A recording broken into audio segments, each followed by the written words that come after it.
ఐం హ్రీం శ్రీం శ్రీమాత్రే నమః. లలితా సహస్రనామంలోని 25వ నామం శుద్ధ విద్యాంకురాకార ద్విజ పంక్తి ద్వయోజ్వల. ఇది కూడా 16 అక్షరాల నామం. ఈ నామంతో అమ్మవారికి నమస్కరించేటప్పుడు ఓం శుద్ధ విద్యాంకురాకార ద్విజ పంక్తి ద్వయోజ్వలాయై నమః, ఓం శుద్ధ విద్యాంకురాకార ద్విజ పంక్తి ద్వయోజ్వలాయై నమః, ఓం శుద్ధ విద్యాంకురాకార ద్విజ పంక్తి ద్వయోజ్వలాయై నమః, ఓం శుద్ధ విద్యాంకురాకార ద్విజ పంక్తి ద్వయోజ్వలాయై నమః, ఓం శుద్ధ విద్యాంకురాకార ద్విజ పంక్తి ద్వయోజ్వలాయై నమః అని చెప్పాలి. ప్రతిపదార్థం శుద్ధ విద్య అంటే శుద్ధమైన విద్య అనగా బ్రహ్మ విద్య లేదా శ్రీ విద్య అని కూడా చెప్పచ్చు. అంకుర అంటే ఆ బీజప్రాయము వలె ఆకారము కల, ద్విజ అంటే 2 జన్మలు కలిగిన లేదా పండ్ల యొక్క, ద్వయ అంటే 2 వరసలచే, ఉజ్వల ప్రకాశించుచున్నది. ఇంతకు ముందు నామంలో అమ్మవారి యొక్క పెదవులు ఏ విధంగా ఉన్నాయో వివరింపబడింది 24వ నామంలో. 25వ నామంలో అమ్మవారి యొక్క దంత పంక్తి ఏ విధంగా ఉంది అనే దాని గురించి వివరింపబడుతుంది. స్వచ్ఛత లేదా శుద్ధత్వము ఉన్న చోట అన్నింటిలోనూ స్వపర భేద భావము ఉండదు. స్వపర భావ భేదము లేని అద్వైత బుద్ధిని, అద్వైత సిద్ధిని కలిగించు బ్రహ్మ విద్యను శుద్ధ విద్య అని చెప్పుకోవచ్చును. అజ్ఞానం వలన స్వపర భేదము జనిస్తుంది. ఆ విధమైన అజ్ఞాన మాలిన్యాన్ని పోగొట్టే విద్య కాబట్టి శ్రీ విద్యను కూడా శుద్ధ విద్య అనవచ్చును. ఈ శ్రీ విద్యను షోడశీ విద్య అని కూడా అంటారు. షోడశీ విద్య అంటే 16 బీజాక్షరాలు కలిగిన విద్య అని అర్థం. పరిస్థితులను బట్టి విస్తరించి వృద్ధి అవడానికి కావలసిన శక్తి బిందు పరిమాణంలో ఇమిడి ఉండే బీజంలోని సూక్ష్మ భాగాన్ని అంకురము అంటారు. దీన్నే మంత్రపుష్పంలో నీవార సూకవత్తన్వి పీతాభాస్వత్యనూపమా అని చెబుతారు. విత్తనం వృక్షం ఎలా అవుతుందో జాగ్రత్తగా పరిశీలిస్తే ప్రస్తుత నామ వివరణకు ఉపయోగపడే కొన్ని విషయాలు తెలుస్తాయి.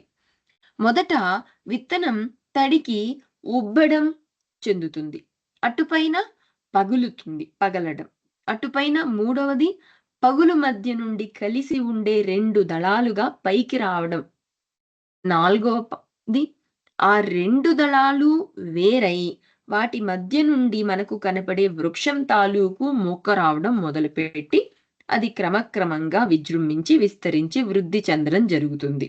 అంటే ఈ ప్రక్రియలో మొత్తంగా 4 స్థితులున్నాయన్నమాటే కదా. అయితే మనం మొక్కను చూడగలిగేది 4వ స్థితిలోనే అన్నది గుర్తుపెట్టుకోవాలి. మనలో ఉండే వాక్కు కూడా ఇలాగే 4 స్థితులలో వ్యక్తమవుతుంది. మొదటిది పర, రెండవది పశ్యంతి, మూడవది మధ్యమ, వైఖరి నాలుగవది. పర, పశ్యంతి, మధ్యమ, వైఖరి స్థితులు. ఈ సందర్భంలో మనం చక్కగా వినగలిగేది 4వ స్థితిలోని వైఖరి వాక్కును మాత్రమే అన్న విషయం ఇక్కడ గుర్తు పెట్టుకోవాలి. అప్పుడే ఈ క్రింది ప్రక్రియలకు గల సమన్వయం బాగా అర్థమవుతుంది. ఈ పరాపశ్యంతి మధ్యమ వాక్కుల గూర్చి వివరణ, పూర్తి వివరణ 366వ నామం నుండి 372 నామాల్లో కూడా ఉంటుంది. శ్రీ విద్యలో ప్రధానమైన భాగమైన ఈ వాగ్వికాస విలాసం గురించి ఈ లలితా సహస్రనామాల్లో ఉంది. లలితా సహస్రనామాల్లోని శ్లోకాలన్నీ అనుష్టుప్ ఛందస్సులో వ్రాయబడ్డాయి. అనుష్టుప్ శ్లోకంలో పాదానికి 8 అక్షరాల చొప్పున 4 పాదాలుంటాయి. మనకు ఉండే దంతాలు పై వరుస, క్రింది వరుస అని 2 వరుసలుగా ఉంటాయి. పై వరుసలో 8 రకాల పళ్ళు సౌష్ఠవ రీతిలో ఇరువైపులా ఉంటాయి. అలాగే క్రింది వరుసలో కూడా ఉంటాయి. అంటే మొత్తం మీద 4 × 8 32 పళ్ళు ఉంటాయి. దీన్ని బట్టి ఒక్కొక్క పళ్ళు వరుసకు 2 × 8 16 చొప్పున 2 వరుసలుగా మనకు పళ్ళు ఉంటాయి. అనుష్టుప్ శ్లోకాన్ని కూడా వరుసగా 2 × 8 16 అక్షరాల చొప్పున 2 వరుసల్లో సర్వసాధారణంగా వ్రాస్తారు.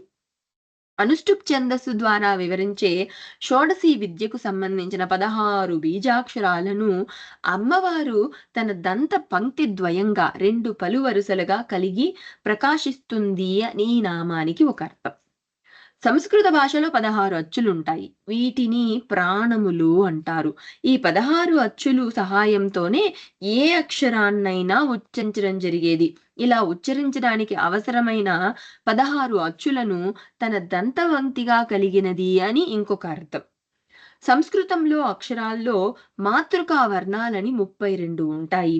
అవి ఆ, ఈ, ఊ, రు, ర్, క, ఖ, గ, ఘ, ఞ, చ, ఛ, జ, ఝ, ని, ట, ఠ, డ, ఢ, ణ, త, థ, ద, ధ, న, ప, ఫ, బ, భ, మ, స, హ అని అక్షరాలు. మిగిలిన అక్షరాలన్నీ 32 అక్షరాల్లోనే ఏదో ఒకదాని యొక్క రూపాంతరాలే, లేదా వీటిలో కొన్ని అక్షరాల కలయికతో ఏర్పడినవే, లేదా వీటిలో ఏదో ఒక అక్షరంతో ఒకే రకమైన ఉచ్చారణ కలిగినవే. మిగిలిన అక్షరాలు ఎలా ఏర్పడతాయో అవి కొన్ని ఉదాహరణలు చూద్దాం. ఆ అన్న అక్షరం తీసుకుంటే అది ఆకి సంబంధమైనటువంటి అక్షరమే. ఈ అక్షరం తీసుకుంటే ఇకి సంబంధమైనటువంటిది. ఊ తీసుకుంటే ఉ సంబంధమైన అక్షరమే. రు తీసుకుంటే రుకి సంబంధమైనవి. ఇలాగే ఏ చూస్తే ఆ ప్లస్ ఈ కలిపితే, లేదా ఆ ప్లస్ ఈ కలిపితే వచ్చేదే ఏ కానీ ఏ కానీ. ఐ తీసుకుంటే ఆ ప్లస్ ఏ లేదా ఆ ప్లస్ ఏ, ఈ 2 కలిపితే వచ్చేది ఐ. ఓ తీసుకుంటే అ ప్లస్ ఉ లేదా అ ప్లస్ ఊ, ఓ అనే అక్షరాలు వచ్చేటివి. ఇలా మొత్తం అక్షరాలు 32 మాత్రమే ఉన్నాయి. వాటికి రూపాంతరాలే మిగతా అక్షరాలన్నీ కూడాను. వాస్తవానికి సంస్కృతంలో ఏ అని 2 అక్షరాలుండవు. ఈ రెండింటికి ఒకే అక్షరం ఉంటుంది. అలాగే ఓలకు కూడా ఒకే అక్షరం ఉంటుంది. పై వివరణలను బట్టి సంస్కృత భాషకు మూలమైన లేదా అంకురమైన లేదా మాతృకా వర్ణాలైనటువంటి అక్షరాలు ఇంతకు ముందు చెప్పుకున్నట్టుగా 32 మాత్రమే ఉంటాయి. అందుకే ఈ 32 అక్షరాలను మాతృకా వర్ణాలు అంటారు. అన్ని విద్యలకు మూలభూతమైనటువంటి వేద విద్యను వ్యాప్తి చేసేవారు బ్రాహ్మణులు. ఉపనయన సంస్కారంతో 2వ జన్మను పొందుతారు కాబట్టి బ్రాహ్మణులు ద్విజులు అని కూడా అంటారు. పళ్ళు కూడా 2 సార్లు వస్తాయి కాబట్టి పళ్ళను ద్విజ పదంతో వ్యవహరిస్తారు. కాబట్టి ద్విజపంక్తి ద్వయం అంటే 2 వరసలుగా బారులు తీరిన కూర్చున్న వేద బ్రాహ్మణులు అని ఒక అర్థం. రెండవ అర్థం ఏంటి అంటే 2 వరుసలుగా ఉన్న పళ్ళు అని రెండో అర్థం వస్తుంది.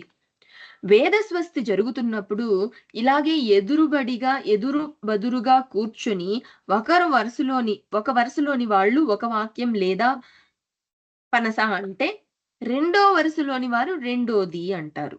వేద విద్యా వ్యాప్తిని, షోడశీ విద్యా వ్యాప్తిని చేయడానికి ఉపయోగించే ద్విజపంక్తి ద్వయాన్ని తన 2 వరుసలుగా కలిగినది అని మరొక అర్థం. అనుష్టుప్ శ్లోకత్వం అమ్మవారి పళ్ళు కూర్పులోనే ఇమిడి ఉంది అని ఇంకొక అర్థం. ఇలా ఎన్నో రహస్యమైన అర్థాలు ఈ నామానికి ఉన్నాయి. మొత్తం మీద ఇన్ని రకాలుగా అమ్మవారి యొక్క 25వ నామమైనటువంటి శుద్ధ విద్యాంకురాకార ద్విజపంక్తి ద్వయోజ్వల అన్న నామానికి అర్థాలు వివరింపబడి ఉన్నాయి. అమ్మవారి పై దంత పంక్తిని ఓకారంతోనూ, క్రింద దంత పంక్తిని ఔకారంతోనూ న్యాసం చేయాలి అంటున్నారు. ఏతత్ సర్వం ఫలం శ్రీ సద్గురు చరణారవిందార్పణమస్తు.